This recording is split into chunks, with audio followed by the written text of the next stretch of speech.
All right, guys. So we're recording now. This is episode 18. Wow. I wish my co-host knew what episode it was, not doing his due diligence. But we have Adam Klein here, one of our more impact. All of our parents were great. We've been saying it through pretty much every episode. But Adam Klein was one of our first parents to really be part of the crew and really know what was going on. And you know, not only about Mitchell, he knew the whole landscape of the section. He really seemed to enjoy wrestling and watching his son get better. And we had a lot of fun. So basically, Adam, same thing like Coach Spence was kind of joking about with how did you start wrestling? It's not how did you start wrestling. Do you remember when Mitchell first got into wrestling and how that whole experience was? Yeah, well, so I always felt badly that we weren't farmers because Mitchell would wake up at 5:30 a.m. or 6 in the morning, and it was like somebody wound him up in the morning, and he just needed to burn enough energy when he was, 10, 12, in that range. And so, the joke is, like wrestling found Mitchell. Mitchell didn't find wrestling. It was just kismet. Yeah, basically, he was able to go in a room and run around and burn off a lot of energy, and it was, just love it at first sight. And he played football, he played lacrosse, he played other sports. He was okay at it, but wrestling, he really, I think, found a sport that suited him, his personality, his interests. It was more cerebral. It was more, he was able to sort of think about the tactics later on as he got older. You mentioned that. And it was just a good fit for him. I didn't know anything about wrestling, which was a great fit, I think, for me too, because, you alluded to it, I think, with Mitchell, Anthony, which is, sometimes the parents, they think they know what they're doing. Maybe they do, maybe they don't, who knows? They have opinions about everything. I didn't know anything. I could spell wrestling and that was it, which was great because I just sat there and went, I don't know what I'm doing. I knew all the kids. I eventually got to know a lot of the kids that went on to college wrestling, which was a lot of fun to watch later on. But I didn't know anything. I was just there to support you, the team, anyone I could think of, the kids. I just thought this was all terrific. Yeah, and Mitchell's really thriving in this environment. Let me just encourage it, and let's see how it goes. Yeah. I mean, he was always super encouraging. And I think it was actually Greg's interview that he brought up that his parents didn't really know much about wrestling, but they supported it. It's almost better. I feel like you fall in love with it maybe. Like my dad's the same, where my dad didn't know anything about wrestling, but he loves it now. He jokes around with my baby about when's he going to start wrestling so he can go watch some more matches, and he's 5 months old. So like he, it's one of those sports that I think once you understand kind of what's going on, it's very easy to fall in love with, but it's almost better for the athlete where the dad or the mom is kind of like, I love you, I'll support you, but I don't know what's going on. So I'll take you to practice. I'll make sure that you're, getting up early and doing what your coaches are saying, but, do your thing. I think that's a good mindset, I guess. I don't know how to really word it. But so how was his success in youth wasn't stellar, right? Early on, he was so-so in the beginning? I think he was like a lot of kids. He had a lot of enthusiasm and a lot of energy, and no idea about technique. And so they would basically just run around, elbows and knees. They would. It was hard to watch because it wasn't very entertaining as as a spectator. It was really terribly sloppy and just all over the place. It's like, what's going on here? This doesn't even look like real wrestling. I don't know what this is. And so, if he won, he lost. It was almost just by happenstance. There was no structure to it. He could walk out on the mat and win, lose. Who knew?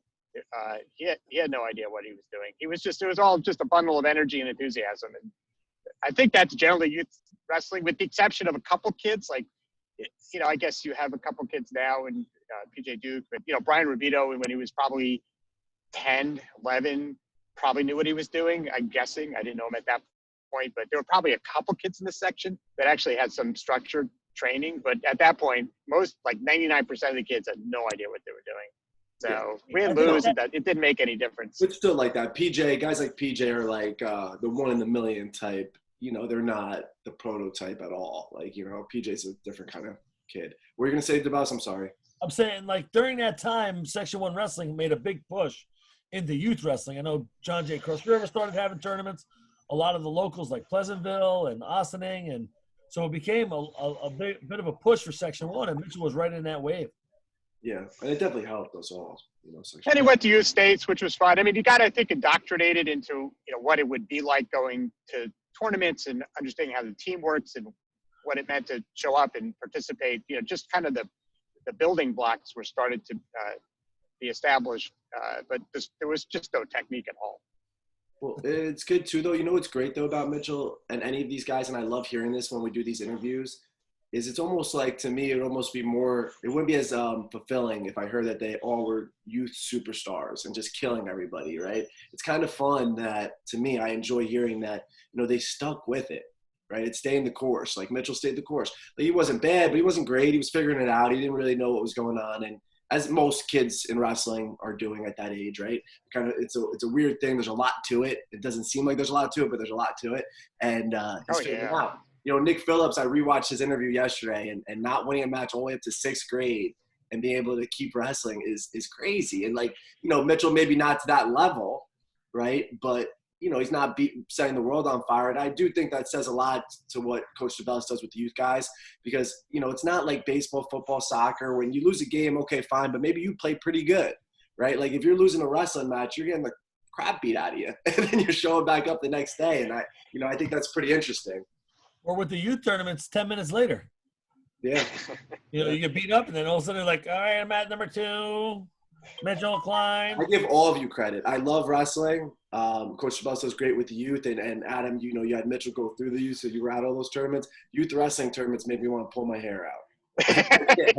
I have a hard time. I have a hard time with the dad that's extra mean. I have a hard time with the crowds, like, pouring onto the mats. I have a hard time with, like, crying, yelling. Like, there's just so much happening. Well, I agree with you. And I never understood, like, one of the crazy things is, like, the parents are just too involved. I mean, these kids are 10, 12 years. I was like, come on, folks. These, you know, they don't have none of them had any idea what they were doing. And, you know, to expect kids to win or lose, it's just, they were just out there basically just running around. And it never works, right? So, like, I know Pete Duke's been watching a lot of these, and it's interesting that you brought up PJ. PJ was a superstar, but, you know, Pete pushed PJ. He did, but he never was like a jerk to him, at least what I saw. You know what I mean? And I feel like you go to these tournaments, you know, PJ is just a special kid where he just wanted to work. Like, it's his thing. But you go to some of these tournaments and parents are, like, yelling at their kids. They're cursing at their kids. I've seen a lot of that. Yeah, I've seen a lot of that. There's a lot of pressure. Some of the guys, I mean, you know, on that point, Anthony, I did observe, particularly at the club, this was how the kid was going to get to college on scholarship. Yeah. I saw that a fair amount. I won't name names, but, you know, there is a piece of that which was hard to watch. Sad. Because, you know, and being a wrestling coach myself and being immersed into it, like, you know, being at Empire and being around a lot of good wrestlers all the time, and we talk about this, and Coach DeBellis, you know, been around wrestling for a while, and he has his 2 sons, and he wants Nikki and Jake to do good, I'm sure, and just like I would want my baby, if he gets into wrestling, to do good, but I'll never. You know, my thing is more like, hold yourself accountable. If you said you're going to do something, do it. If you start something, finish it. But if it's not meant to be, it's not meant to be. You know, try your hardest, and that's it. That's all you can ask for. Otherwise, I would say the biggest mistake I saw was the weight cuts. I still ridiculous. To this day, you know, and particularly the lightweights. The 100, you know, he has to stay at 125 or 110 or whatever, and because he's going to be more attractive in the college realm. It's just craziness. I saw youth. Yeah, I seen it too. Right. Like you were saying, youth parents. We won't name names, but I saw a couple in the sauna before. I'm like, what are we doing right now? What is happening? Like, what is happening? I think you see a lot more of that in the youth. I mean, in the club area too. Well, we spoke about this. I forgot what interview this was on. Maybe it was with Schreiber. And I compare Adam to David a lot because they both cared a ton about their kid and about wrestling, but they knew the whole sport. They were interested in what else was going on, and I find that refreshing because I love wrestling so much. So to see somebody else kind of like it like that. But we were talking, like, you know, but again, it's a tip of the cap to Coach DeBellis because our youth program is about having fun and staying engaged, right? And we're a pretty successful high school program. We have, you know, take me out of the equation. We have Alex Dela Cruz on staff now. We have a lot of high-level wrestlers in that room, but youth wrestling to me is not supposed to be that. Youth wrestling is supposed to be fall in love with the sport, learn some basic moves, and have fun. If you want to take it to the next level, go to the club, that's fine. But then you're going to expect something different when you're over there because it's a different world. No, you guys were great. Look, I'll just make the point. I thought the two of you were the best coaches in the section, maybe the state, maybe the country. You were incredibly, and I'm sure continue to be incredibly supportive of the kids. As people, you're not pushing them; they're not products. It's not. You're not trying to get kids on D1 programs. That's on day one. That's maybe for a couple that's fine, but for most that's not really a realistic goal. That's also fine. It's a great environment. You guys are incredibly supportive. I remember, Mike, I think when Mitchell was first talking about or thinking about going to John, you're like, that's tough. You weren't pushing him. You were like, that's great because that's going to be great for me as the coach or the team. You were like, Mitch, that's a hard choice. You should really think about that, which I really appreciated. I thought that was the most mature and sensible approach, that you were trying to protect my son more than worrying about the impact on the team or whatever. And, I thought that was wonderful. It's a great testament to your mentality around building people and supporting them beyond the team, beyond the program. The kids are really, they come first more than anything else. Yeah. Thank you. I always say that for the kid, the parent is the final say. And, that's who has to make the decision. We can help make any decisions, but it's not up to us. It's up to you guys and it's up to the kid. And if you guys both decide that this is what it's going to be, then that makes our job easy because we know you're fully committed and you're going to progress fast. Well, I find that interesting too, that, and Coach Bellis is the best with things like that, but like to have Mitchell, Scotty, maybe Kirby around that time, these guys committed to take wrestling to the next level. And I really didn't even exist yet, right? Like I came in when Mitchell was a 9th grader. So I think those guys started going either the summer before or like a little bit before I got there. They were, like Coach DeBell is saying like, hey, this is a big decision. They didn't even have the comfortability like the guys on Greeley do now, knowing that I'm going to be there. Eventually they did have that comfortability because I was there and it changed things a little bit. But, now it's like if I have a guy go to Empire, they're going to feel comfortable seeing me. They're going to see Khalid, another one of our coaches, and Alex Dela Cruz, another one of our coaches. All of us work at Empire. I think that, changes things a little bit. Yeah, well, sorry. Go ahead, Adam. No, I was going to say, so, at the time, the first day, I think Mitch mentioned, he wound up wrestling a state champ, I guess a national champ, junior college with Alex Dela Cruz. And what he didn't mention was, he walked out of day one, the first hour, and he was beat. I was happy that he went back the second day, but that was typical. There were kids that walked into that room in the club level that wouldn't come back. I remember specifically one day, a kid who wrestled in the section, he was a football player, very big muscle, like thick guy. And he walked in and Mitchell wrestled him on day one. He walked into the room. He was a high school wrestler already. And I rode my bike. I came back an hour later and I see this same kid on the stairs and he looked like he'd been in a car accident. He was, and he just looked totally dejected. And I said afterwards, Mitch, what happened? He said, well, I didn't even try hard. I don't know what, the jump between, a kid that wrestled in high school, but was a football player and thought they were good versus that club environment was just, a lot of kids just went one time, that's it, and never came back. I saw that a lot of times.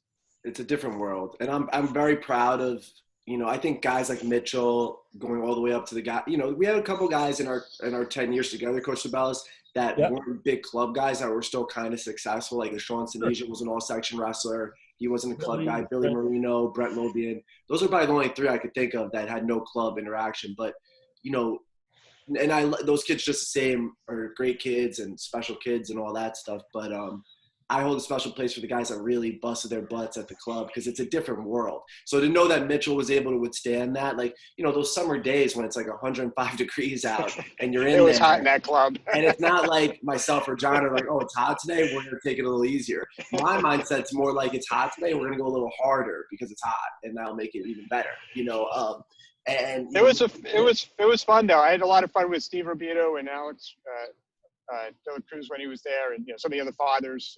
A-Rod was there a lot. Yeah, it was fun. I learned a lot about like just what, how they approached it as a parent, how protective they are of their kids, and just to understand like from the parents' perspective, holistically, they were very protective, and you learned a lot about what some other kids were doing as well in terms of their career choices, or did they want to wrestle in college? Like what did that look like? I learned a lot about the college recruiting process, which was interesting, very different than what I experienced with my older son, which I'm happy to talk about. I actually think that's probably something that maybe you could talk more about, because I thought, John made the point. I listened to that interview. John made the point that you don't have to be the top student. That wrestling adds a lot of value, and I would add to that, you don't have to be the all-state or state champion or all-American either. Like, in fact, Mitchell was none of those things, and yet actually wrestling was very valuable to him. He was actively recruited both at Johns Hopkins and Wesleyan. He chose Wesleyan, and he didn't have the credentials of a Brian Rebuto, who went to Cornell, probably at least top Section 1 wrestler, at least during our era, and still it's very valuable. Yeah, you see that a lot, and Mitch is a great example of that. Great student, but wrestling probably put him over the hump there. And yeah, I mean, I feel the one person that it didn't affect in the way that I really wish it did was Izzy, because she had a 4.0 and she has unbelievable wrestling stats, but there's not as many women wrestling programs, so it's kind of hard for her to use that as a. But if I'm somebody, if I'm in missions, if I understood that, I would be like, wow, this girl's unbelievable. But people don't know what we know, I guess. But well, it was a lot easier too, because I went through it. My older son, you go through the process of going on campus and checking out the schools and going and understanding kind of the admissions process, and depending on the school and the kid, maybe you have a 50-50 chance or whatever it is. With wrestling, it was sort of the opposite. You met the coach, they have a certain number of slots, and it's just a completely different environment, different experience. Much less stressful, I have to say. Yeah, it's true. It's true. So let's talk a little bit about Mitchell's high school career, because if I remember correctly, he came in, he was like a 112, 113-ish pounder. And my memory's pretty good. And I think he went up to like 132, 45, and then 160. So Mitchell kind of went through like the wide range of weight classes. He went from a small guy to upper middleweight, got a lot better as he went. Maybe freshman, sophomore year, Adam, because we'll get a little bit into his more successful years. How were his 2 first years kind of in high school, and is there anything that you like that stands out to you a little bit? Yeah, he was always underweight. He was very long at that time and very skinny, and I think he just got overpowered a lot. Mm-hmm. And he probably wasn't as good in neutral as some of the other kids. He wasn't as fast or as coordinated, relatively speaking, and I think that put him in bad positions. He got taken down a lot. He got ankle picked a lot. And so he wound up on his back or, under, and had to sort of battle out, which is fatiguing, as you know. He got ridden a lot. And I think, as he got – so it was just a question of, like, getting some muscles on him. As he got older, he started to mature physically, and it just made all the difference. He was basically then he started to get to the point where he was strong, or as strong or even stronger than the kids he was wrestling, and just didn't constantly get overpowered by guys, which was happening when he was a freshman and sophomore. And it was frustrating. I give him a lot of credit for hanging in there, because it's not easy when the kid you're wrestling is dramatically stronger, foot shorter, and just a bowling ball, and he's just getting blast doubled and ankle picked and ridden for the whole period. It's just horrible to have to have that experience and then endure that and get to the point where he's a dominant rider. He was very good on top at the end of his career in high school. He could. And so it was like a different person. Adam, I don't know if you're able to watch Aaron wrestle a little bit, Aaron Walk, who ended up being, very successful, but very similar styles, I think. Aaron might have been a little bit more elite as a youth guy, so he was able to kind of snowball that a little bit further maybe, but top wrestling stud, scrambled with the best of them. Mitchell scrambled with the best of them. Very similar stuff, I feel like, taller guys. And it's weird because you kind of push what you're strong at, right? And me and Mitchell wrestled semi-similar, but like different at the same time. And I think that's even more of a impressive thing for Mitchell and Aaron, because they kind of developed their own style, and Mitchell, we had some similarities, like I said, but he did his own thing, and he was very smart about it, and he figured what he said. He spoke very well yesterday about it. Like, he made it so it would work for him, and some kids have to understand that it's not like this quick cookie cutter, like, hey, I'm going to show you an elbow pass high crotch, and this is going to be your go-to takedown. It's not that easy, So you can. He got very good. He got very good at wrestling kids who were stronger than him. I remember a couple times, maybe my junior year, maybe, where he would wrestle at some tournament, wherever it was, and this, football kid, very muscular kid, and I'd look at him and go, that kid has no chance, because Mitchell would get into the guy's shoulders, tilt him, and just torture him for the entire, and wouldn't pin him. He would like intentionally just like crank him the whole time and just put him on his back. Mitchell was secretly mean, and I love it. Yes, right.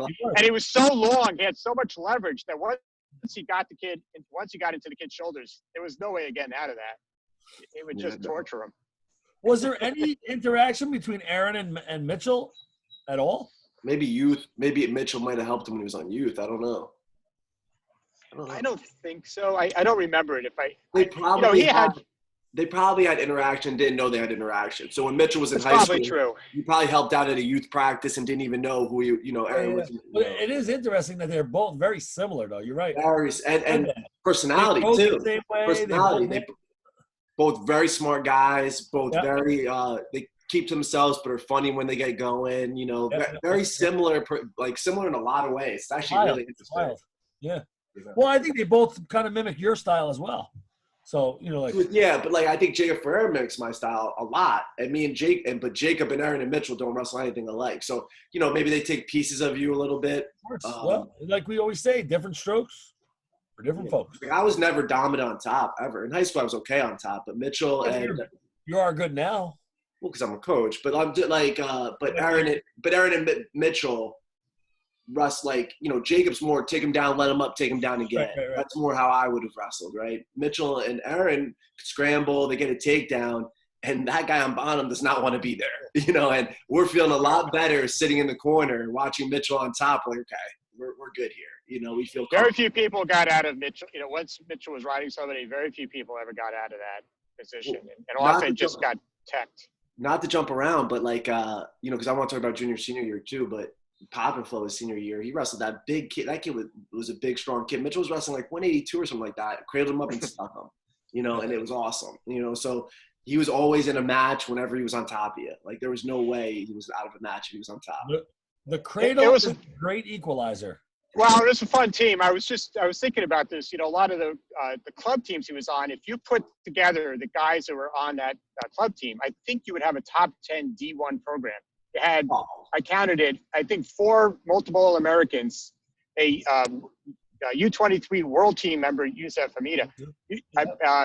Right? Brian Rubito was a national finalist. Steve Rodriguez, All-American in senior year. Kevin Jack, right? And Berkowitz wrestled in the Big Ten. Spino, Grippy, you had a bunch. That team would be a competitive D1 team right now if you had them together. 100%.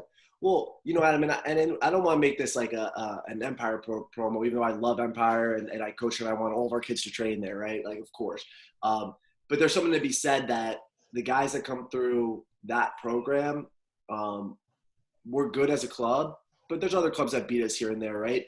But for the track record, our guys make that jump to the next level way better than any other club, I think. Like we have a track record of the guys going to college and doing well compared to like an Apex or whatever. And this is not disrespect to those clubs, but we definitely have more success on the next level. And I think that says something about the training that's going on there. But anyway, so freshman year, Mitchell, did he make sectionals his freshman year? I remember he was 112 or 13. I don't think so. Junior year, sophomore year he did at 132 though. That's when he started to get a little bit better. Was there like a jump in his commitment, you think, at that time? Or was it just like, hey, I've been working my butt off and now it's finally starting to reap the benefits? I actually think it was 2 things. He got a little more coordinated on his feet in neutral, so he wasn't constantly getting picked and taken down. And then he just got stronger. I think largely it was just he was getting overwhelmed physically as a freshman. And he technically knew what to do, but the guys would just overwhelm him physically. And so he could just never get into the right position because they would take him out, just bowl him over basically. And I would say by junior year he was just stronger than virtually anybody. And it was fun because at that point the only kids that were going to be competitive were people we already knew, from the club or just the average kid that walked into a duel or whatever. It almost didn't make any difference who it was. Yeah, it's crazy. It Did was you fun do a lot though. of lifting? It wasn't so much the lifting. Not really, to be honest with you. I mean, John had a weight room, but he didn't really think it was all that important. I think it was just going in there day after day and hammering guys that were bigger physically and stronger. And It was just a lot of wrestling. he spent a lot of time in that room. I got it. It was a lot of effort to get to that Mitchell point. might have been the most bought in early guy. Sky's up there too, obviously, but Sky's a year older. So Scotty had me a year less, so I think that's something, and I was probably pushing Mitchell pretty hard. Like Mitchell basically said that, when you see me at practice and then you see me over there, it's a good thing and a bad thing where, it's a good thing where I'll make sure you have the best partner in the room. I'll make sure you're getting a good workout, but it's a bad thing where you're going to get held accountable at both practices. And Mitchell did that. So, it's not easy. It's not easy being a high school kid, having a lot of homework, especially a guy like Mitchell did well in school, having a lot of homework, which is a theme for most of our good wrestlers, did well in school. But Mitchell, a really smart guy, getting his stuff done. And then I'm pushing him at practice, and then I'm pushing him at the club, and he's still there getting the work done. It was like a second full-time job. It was like having, going to two different high schools at the same time. It was a big time commitment, physically taxing. There were days where they all get, banged up from time to time. He wouldn't complain about it, wouldn't really talk about it. Didn't make excuses physically. I don't ever recall him saying, "Look, I can't wrestle today because this hurt or that hurt." But I don't ever remember him missing a practice or a match. Yeah, me neither. Right. Never complained about it. Really, never said, this is too hard. And you had guys in that room who worked harder. I remember Brian and Steve that John would have to kick him out of the room. Would literally lock him out of the club. That's literally true. I remember Brian and Steve. John would turn the lights off and tell me get out of the gym. They would practice it. They would go to high school. They would do the club practice, and then they would just wrestle each other until they couldn't walk anymore. Steven Rodriguez, funny side story that you brought that up, because I hope A-Rod watches these, because he'll get a kick out of this too. It was like right when I first came back and I'm coaching practice, and Andrew Lindsay was in the room, and he was a state good wrestler, and Steven was coming up. Steven was already really good, but Andrew was probably a step higher at that point. Steven ended up, I think, being a step higher than him. But, it was like he was here and he was like kind of chasing him still. And they were wrestling at practice, and for the first time, Steven got the better of him. But, like, Andrew was gassed. He was exhausted. So Andrew's like, I'm leaving. So he tried to leave practice, and Steven followed him to the door and kept wrestling him. And, like, had to rush in and tried to drag him back into the room to continue to wrestle with him. And Lindsay's like, I'm leaving, get off me. And he's like dragging him in. And I was like, this kid is nuts. And I loved every Steve would torture. Steve would torture. He was so fast with the ankle pick. I think he was the most dominant neutral wrestler that the section's ever produced. Beast. It was just wicked fast. He's out wrestling now, but he was back coaching like a year or two ago, and he was still very much a beast. Really good, funny kid. Him and Khalid are two peas in a pod. They drive me crazy. Yeah. So he did well his freshman sophomore year, but the size thing was a thing, right? Junior year comes, and all of a sudden we're like you said, like we're beating all these average Joes. Nobody's even coming close if they're not a guy next level. Did you see maybe a change in Mitchell's confidence his junior year, like in general, like because he's winning so much? I mean, the truth of the matter is, I think it's two things. I think it was just he was getting physically stronger, and then honestly, I just think his style was better suited for the middleweights. The lightweights, they're much more about being quick and neutral and getting takedowns, and much less about riding. And by time, as like you're at your weight class in college, that's a very different style than the 25-pounders. Like he was never suited. His wrestling style, his length. Was never suited for the lighter weights. He was just waiting to get to the 150, 160s, now like 190.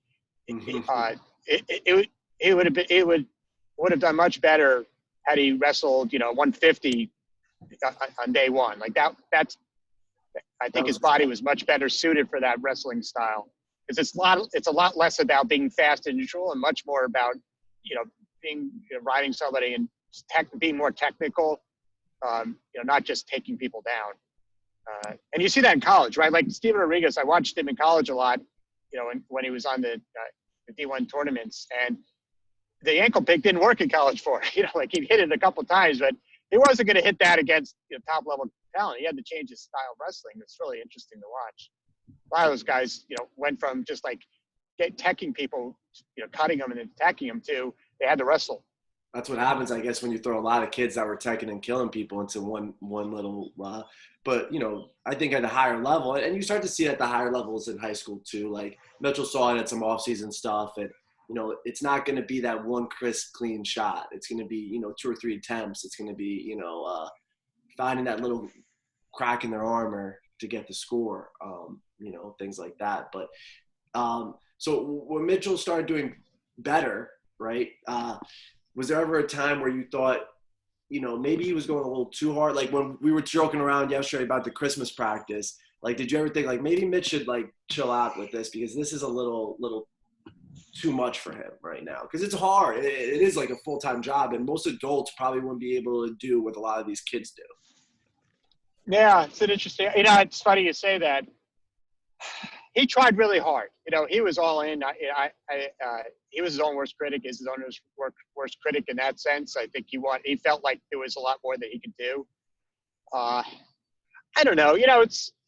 I don't think there's anything that he would have or could have done differently, even looking back in hindsight. I think he did what he thought was the right thing to do. He was very motivated to be the best. I think he enjoyed it a lot. I didn't hear a lot of excuses. It was, I thought he had a real terrific experience overall with the team, at really with the club, just generally. It's just, it's just one of those things where there's success and failure in life and lots of things, wrestling being one of them. And it's just a good life lesson. Not everyone's going to be the national champ, the state champ, the section champ. It's just what it is. Well, I wanted to ask you about this too, being that you said like success. So Mitchell had a great career, but he was right there in other aspects to take it a little further. But, like we talked about yesterday, he did really, really well. How did he deal? Because we talked to him after the match, right? We talked to him after, weeks after and whatever, but we didn't have to go home with him, right. How did he deal with because both years, his junior year, it might not have been as bad as junior year because he was probably expected to be like a third, fourth guy, but he had Marvin beat. If I remember, he was in a battle in the semis and he clasped or something and lost by a technical. Yeah. So he was right there his junior year. And then his senior year, he just had an off match at the wrong time. How did he deal with that type of adversity, not getting to where he wanted to get to? Yeah, it was very upsetting at the time. Actually, the worst experience I had with him in terms of losing was, Oswego. He never won that tournament. And he had the craziest. He had one kid where he lifted him and tried to do a mat return, and the kid didn't protect his head and wound up concussing him or, knocking him out basically in the match. Yeah, and so Mitch got DQ'd, which was ridiculous because I was there on the mat, and in any practice at any other tournament, they're taught the person who's being returned knows to protect themselves.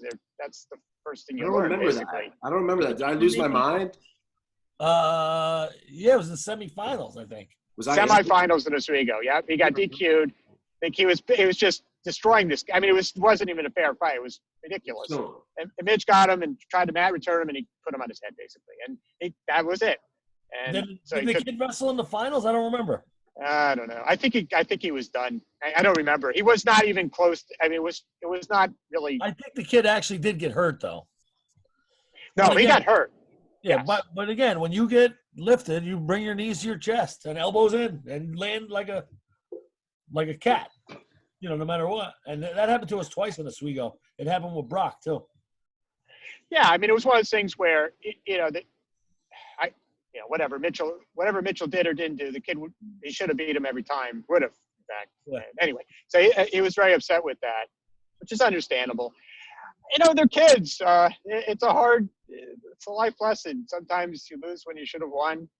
You need resilience. You need flexibility. You need to understand that sometimes life's not fair, and you learn to move on. You learn a lesson from that. It's a crucible in that sense. You just it's okay. It's okay. I think he's okay with it. Every kid loses. I watched Brian Rebuta lose in the national finals on ESPN, right? He never won the national championship. But what's interesting to me, and it's hard for a high school kid to be like this, but for Mitchell to be able to come back and take third both of those years, like I'll sit in the stands at sectionals and watch other teams wrestle. And if I see a high-seeded guy go down and I know that they're in one of our guys' bracket, I'm licking my chops hoping that our guy runs into that guy in the wrestlebacks, because it's really hard to be like, hey, I'm going to win this tournament. That's what I've been training my last 5-6 years to do. And now I lost, and I have to pick up my stuff and go back at it again. And he, like he said, for senior year, he was head and shoulders over everybody else except the other two guys, who I still think he was better than both of them. But, those three, and then it was everybody else. So, yes, he was way better than those guys. But still, I've seen guys be way better than people and take a loss like that, and they just don't show up. And he dominated to third, and he did what he was supposed to do. And to me, that's very impressive. I think what happened was he relaxed. And Agree. He just relaxed, and he just at that point had nothing to lose, and then he just absolutely dominated the kids he wrestled. But look, it's wrestling. You guys have spent a lot of your adult life with this. I've watched lots of tournaments where in the finals it's number 8 versus unseeded, right? Like, how often does that happen where the top 5 guys are knocked out? Happens all the time. That's why it is. I mean, how many times the guys that's supposed to win don't make it through the quarters? Like, that's just how it is. That's why you love it. They hit the wrong style. One of the reasons I love it. I love that about wrestling. Like, anything can happen at any time. And Yusef Hermida, right? Right? I remember that. It was crazy. He was the 13th seed in the sections. But we knew. I remember I don't know if I told you guys. I remember saying, like, they screwed up on Fair enough. They screwed up fair enough. We did have a conversation at the section meeting about Yusuf, and a lot of people were saying, look, this kid's the real deal. And you were there, and but there was no mechanism in the seating criteria to do it. He was already a Fargo American. Change it because it just didn't work that way, and it really it screwed up the whole break. He became a bracket buster. That's all. He is such a nice guy too. I was going to say, he's such a great kid. One of my favorite memories of all time was Yusef, after some match, wherever we were, went to Mitchell and asked Mitchell to help him with some technique. I forget what it was. And meanwhile, so now Yusef is on the U.S. World Team. It's incredible. But he's that kind of guy. That's why I really like Yusef. A lot of our good guys, Yusef, like, not good guys. Mitchell's a great guy. I'm talking about, like, these guys, World Team member, like he said with Yusef and Brian being NCAA finalists. They're all pretty friggin' humble. They're not jerks about it, and I love that. Even now, Yusef will come back to a practice, and he'll ask me things, and I'm saying to myself, I'm like, I was a college starter, but you're a friggin' World Team member. You're a superstar. You're a two-time All-American. But he's a student of the game, Anybody, you see guys, and I love it. There's this guy, I don't know, Adam, how much you've been following wrestling still, but there's this guy, Machiavelli, from NC State, who won NCAAs like 2 years ago, but he's a cool story. He wasn't a superstar in high school, and he did a clinic, NCAA champ, and he did a clinic at the club over the summer, and he grabbed me, and he's like, Coach, come over here for a second. We're drilling things. He's like, how's this feel? You think this will work? Like, I'm like, you're asking me. Like, it's so cool. But to me, that's so cool. Like, you're an NCAA champ, but you just want to figure things out because everybody has a different perspective. Let me pick this person's brain and figure it out. I love that about wrestling. All the time. Yeah, one of my favorite. I have a video of it. So Mitchell wrestled on air quotes David Taylor. So for people, they look alike, those two. The current world champion at whatever weight he is, and one of the best in the world, pound for pound. Yeah, right, exactly. Probably one of the best wrestlers in the world. Yeah, for sure. And David was the nicest guy to Mitchell. I mean, I think he did. At that point, he was probably a 2 times NCAA champ at Penn State, and he was just so nice to Mitchell. It was hilarious. He let Mitchell kind of roll with him for a while, then did this crazy duck under thing. And I asked Mitchell afterwards, I said, what happened? He's like, no idea what he did. He had no clue. They call him the Magic Man for a reason. Yeah, Adam, you used to take Mitch up all over the place to get extra training and It's to true. get different looks and find people that wrestle his style and seek them out. Like Mitch Clark. How was that experience driving up to Cornell? I mean, you Yeah, guys it was spent a lot great. of time on the road. And that was It was a fun experience, I have to say. You know, we did the Army camp, which was tough, the Cornell camp, which is tough. It's, you know, and to his credit, Mitch was like, I'm doing it. Sweaty, no air conditioning, you know. Mitch Clark, well, you know, basically Mitch was, I guess, really tall, lanky, yeah. kind of similar style. And I got to know Mitch pretty well. We went there a couple times and trained with him and met his wife and kids and hung out at the Cornell facility in Freeman. And yeah, watched. We were there. Kyle Dake was wrestling in the room with the guy that was like 2 or 3 weight classes bigger. And it was really a fun experience to do all of that. And Mitch, to his credit, Mitch Clark, you know, he would give him technical tips, but then afterwards he would sit him down and say, you know, tell me about yourself. Like, what are you doing in school? Like, what are your plans? You know, he was very good about thinking about the psychological health of the kids he was working with, to his credit. And I've never seen that before, you know, in the context of like just taking a class or doing a training program with somebody that was really, you know, thinking about the kid holistically and what's in his head, what's going on. It was really good with Mitch. It's important. Oh, so important. Did Mitch Clark mention me at all? Because I did wrestle him in my career. Is that right? All I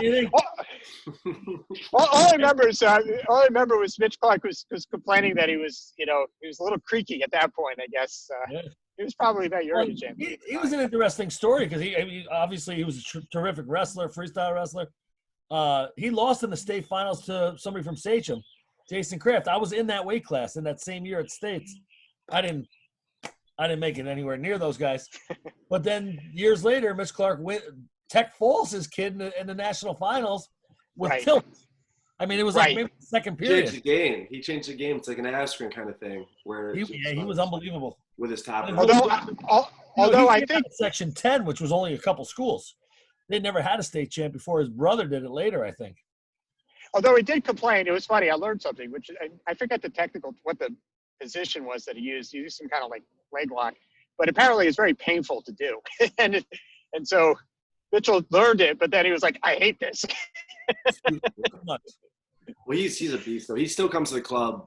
I think he's completely out of wrestling now. I think he does something with with sports equipment and lifting equipment or something. A lot of wrestlers are in this certain company that does that, but he still comes to the club. Obviously not this year, and does his leg clinic, and he's a beast. Like I don't know, Adam, if you know Chris Perry, but he's a club guy. He's been around for a while. He got the name. Yeah, he's been around for a long time. He was a little kid probably when Mitchell was there, but I think he had an older brother. Didn't he have an older? I remember Perry. I think you're probably thinking of the Perrys from John Jay. Oh, okay, different people. Brett Perry. From Yorktown. But he uses all Mitch Clark stuff. So to speak about the pressure thing too, I think as coaches, and I think we spoke about this a little bit in maybe Scotty's interview. You know, you look at guys like Aaron, Jacob, and Matt, and they jumped it to the next level, right? All three of them all state wrestlers. One year, all three of them at the same time were all state wrestlers. 2 state finalists there, state champ.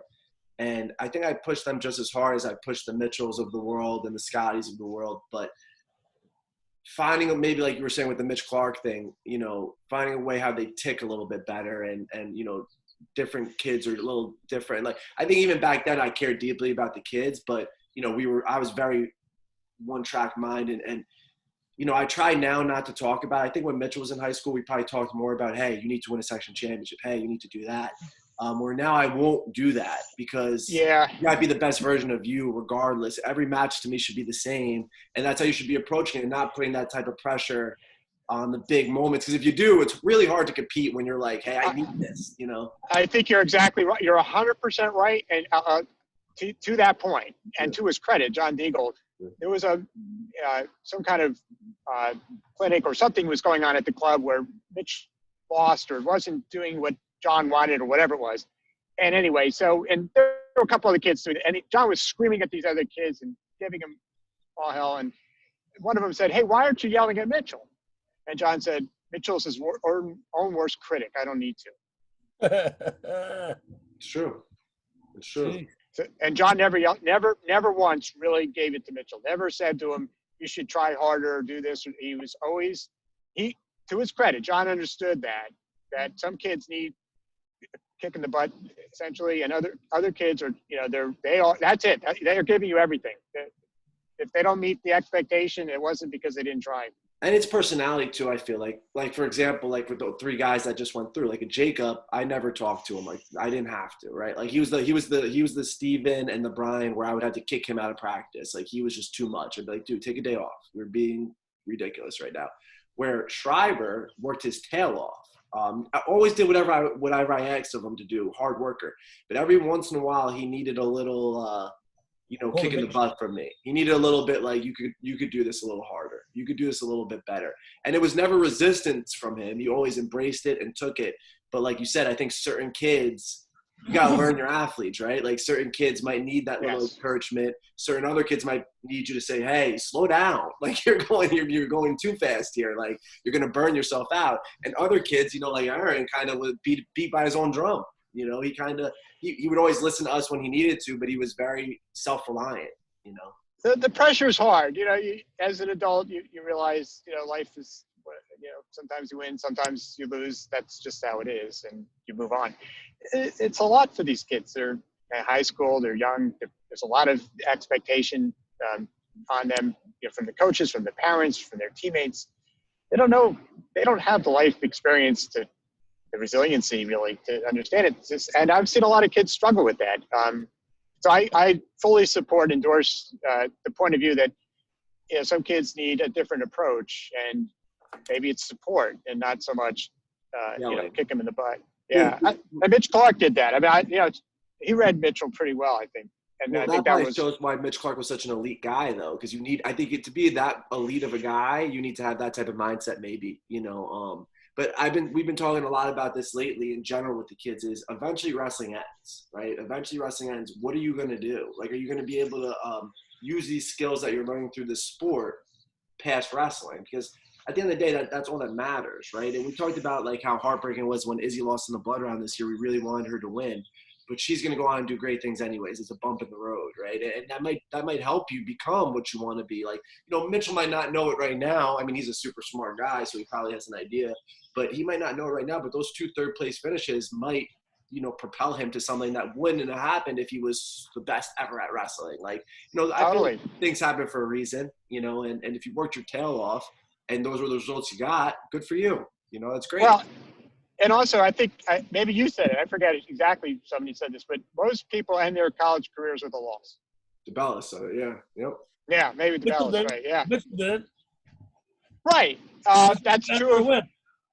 That's life. You win, you lose. It happens. You move on. It's weird. I'm sorry. Go ahead, DeBella. Losing is probably the hardest thing in life. Whether you lose a loved one or you lose your wallet or you lose a match, it's all relative, and to learn those lessons early and for the parents not to be able to protect him in that situation is tough on the parents. How did you deal with his loss? Imagine. Because as a coach, it's hard.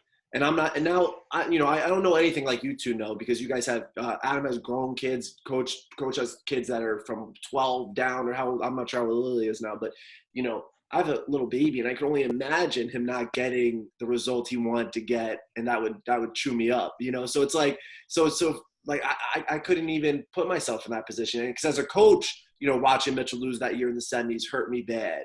Not because I wanted to be, of course I want to win as a team and I want to be section champs and all these cool things. But, when what type of work the kid put in and he didn't get the result that he seeked out, it's hard and you can't do anything about it, at that moment. Like, it's tough. And for those kids to have that resilience at that young of an age, it's important. I think it's really important. I totally appreciate that point of view. I would maybe think of it in a very different way, which is I think he got everything he needed to get out of wrestling, regardless of whether he won or lost. Of course, yeah. It was a tremendous experience of team building, of persistence, of really trying hard, putting yourself out there, being vulnerable, and to understand what that feels like. The winning and losing, that's nice, but I would just urge you to think about what else these kids get out of it that has nothing to do with their record, because 15 years later or whatever, it won't make any difference. They got a lot out of it that doesn't translate to a box score. Adam, I want to go back to Mitchell, but I want to tell you one story real quick, and this changes my perspective, and we'll talk more about this with Wendy and Jacob when they're on. But one of my most proud coaching moments, and I speak about it often because it was just so crazy to me, when Jacob Ferrer lost in the state finals. Now, whenever I say that, people like look at me like, "What the hell are you talking about? Like, he lost in the state finals. That's one of your most proud moments." Because I don't know if you remember with Mitchell. Like, I used to make them do a cool down after their match, no matter what. They had to do their cool down. But, senior year, like when Mitchell won third at sectionals that year, I probably wasn't on his tail like, hey, go do your cool down. His career was over. Great job, whatever. So me and DeBellis were sitting. I'm like, let's give Jacob a second, and I'll go see what's going on.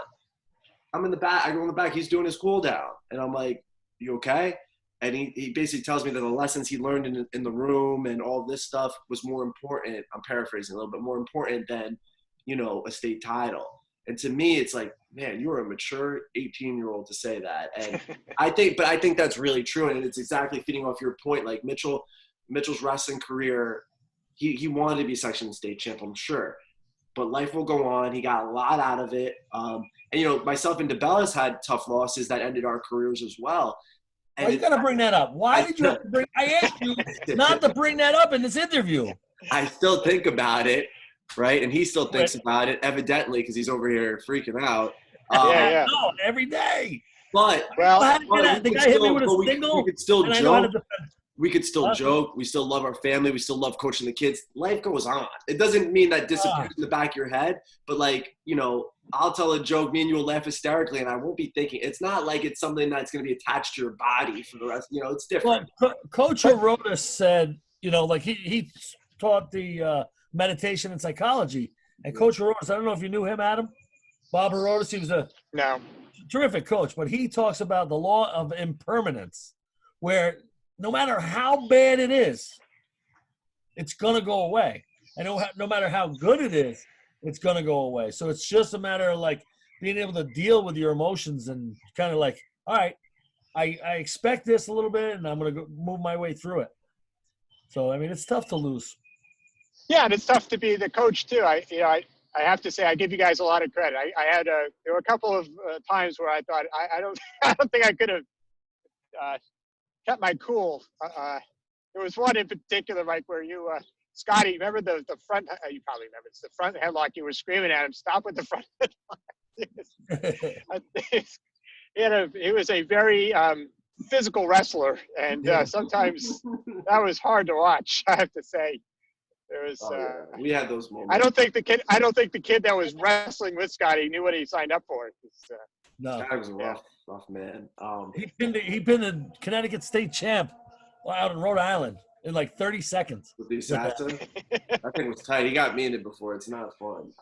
There were a couple kids like that. Berkowitz also. There was always blood after his matches too. Yeah, Berkowitz. There were a couple kids. Yeah. Yeah, they would just bang into each other. Scotty had one of the best matches he had against Berkowitz. Scotty was really good. Scotty's another guy that, I think back to those earlier guys, the Mitchells and the Scotties, and I wish, like we said, let's not dwell on the third place and the second place because they had great careers and it served them well. But at the same time, I know we could have got them over the hump, but, maybe it happened for a reason and it is what it is. My question now to go more on a positive is, Adam, what was your most proud moment of Mitchell through his whole entire wrestling career? Is there something that stands out there that was great? Wow. There are lots of matches where he did exceptionally well, and there were some that he lost and should have won. And I would just say on balance, it was really the relationships. I don't, it's maybe not the answer you expect, or maybe no, I like that answer probably better than a specific match. I thought he built great relationships. I thought, getting out of the Chappaqua Greeley bubble was awesome. Even at the high school level, you wrestle kids that are diverse, that, have different backgrounds and experiences and pressures on them and life experiences and all that just makes people better. Mitchell was exposed to, kids in Yonkers and New Rochelle and all around the county and in the country even. And that's an experience that he wouldn't have gotten if he had just been at Greeley and not on the wrestling club or, not participating with the team. And, just being around everyone and sort of having a real sense of a family with wrestling was terrific. And I would, and with the coaches too, I think you guys did a fantastic job. And I just, the whole experience was terrific. And for me too, I learned a lot. It was fun to watch. It was fun to, as you say, Anthony, I wound up knowing all the kids in the section who were, the top wrestlers out of the club. And I went to a lot of those tournaments, and that was entertaining, fun to watch. I learned to follow a bunch of the guys' careers as they went into college, and saw them on TV from time to time as well. And so, it was just a great experience.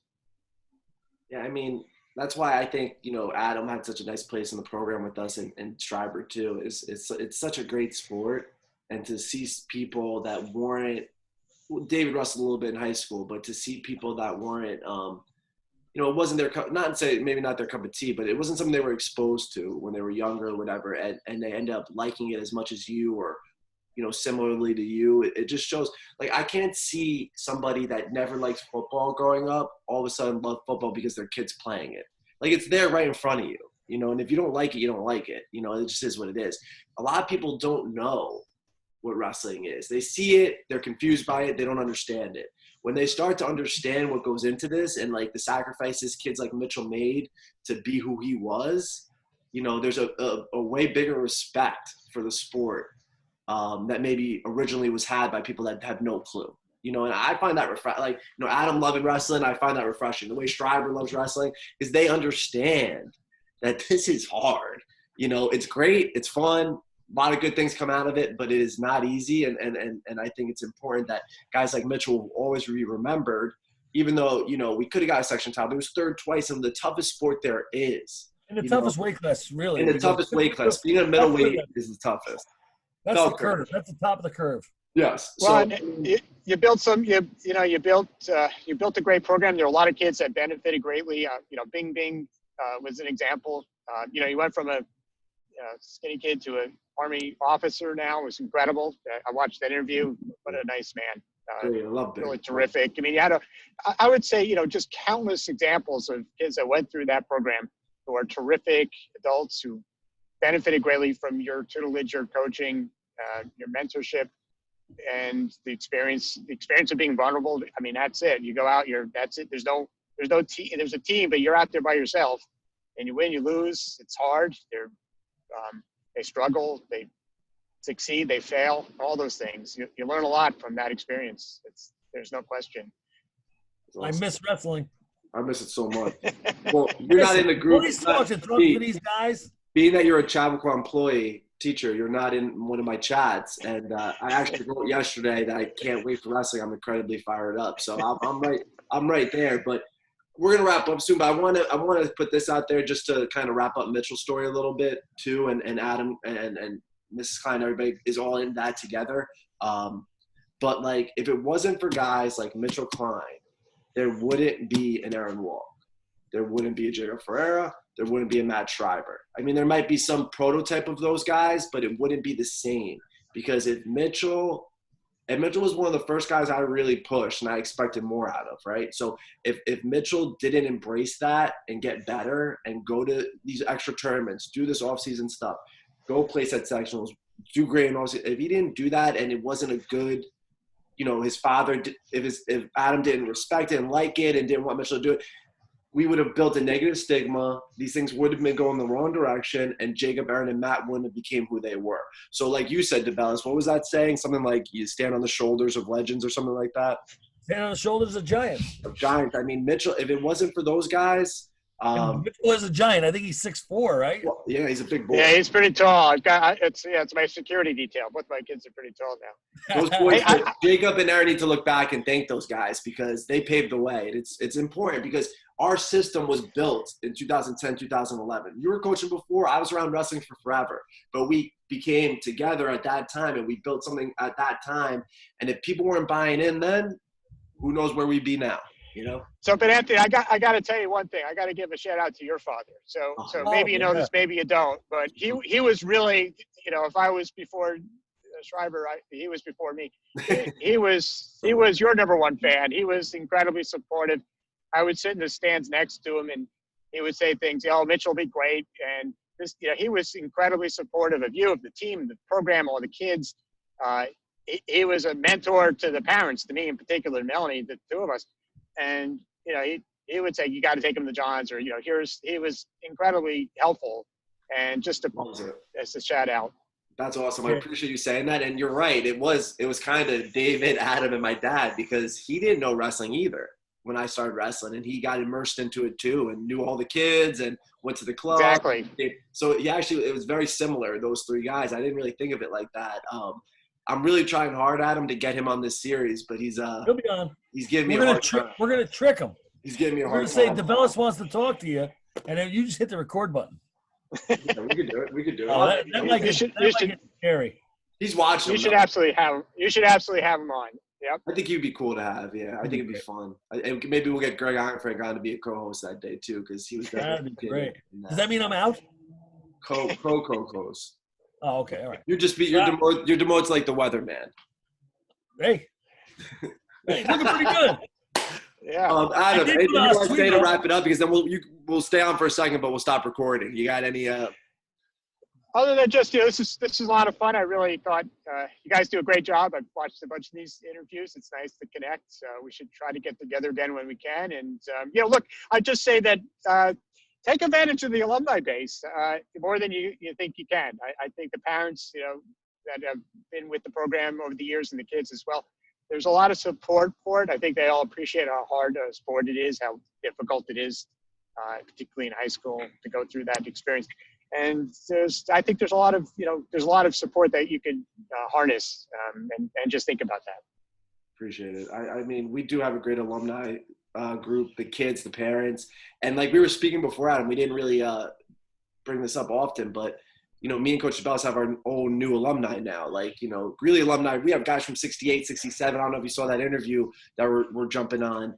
But, the Mitchell Kleins and his family, and the Scotty and his family, like, those are people, we were close to. We all should get together for something at least. Maybe a tournament, everybody can. Really duels, December 7th, 2021. No, 2020.